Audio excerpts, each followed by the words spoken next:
Some people who get into contact with me, they're doing this because of doctor's orders. Really? Yes. Wow. Interesting. I have students over 60 years old, and even before that, we all should start learning a second language, learning how to play an instrument, learning something that takes your mind working out of the ordinary. That's going to be expanding. That's going to be systematic, and that's when learning a language comes in. It's a brilliant exercise for your mind. Yeah. So It's amazing, especially if you're an older person over 60 and you're probably retired. You're not required because of your job to, do research and read all the time. You might get a little bit accustomed to not, just relax and, travel here and there, maybe talk to a few friends, but not have a challenge. You're learning something else, something new, right, for your job. And I mean, that's an amazing thing. And I never heard anyone saying that doctors doctors are there. prescribed Yeah. their patients to learn a second language. Yeah. Of course, we see that on the news all the time of the benefits of people learning.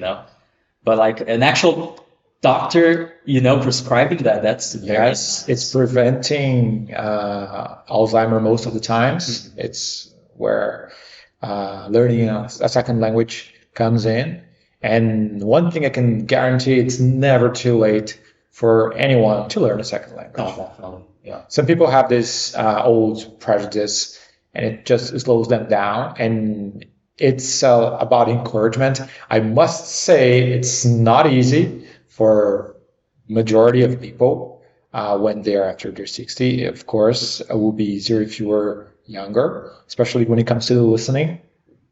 Just talking about something that it's physiologically proven.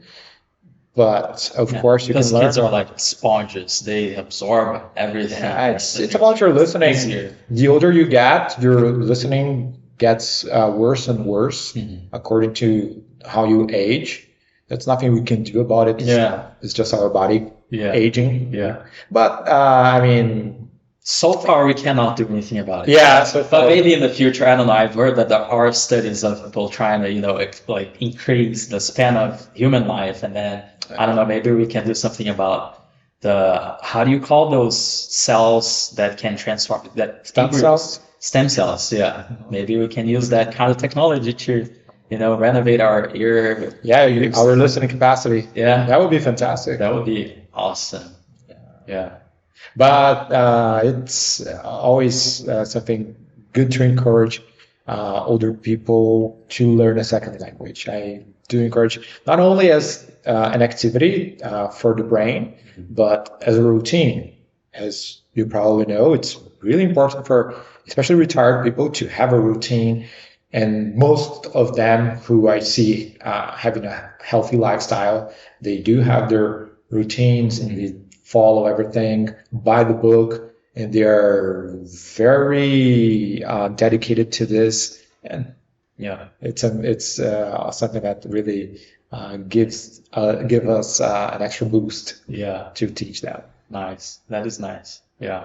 Amazing. And that relates to the second fun fact, which is polyglots have unique brain patterns.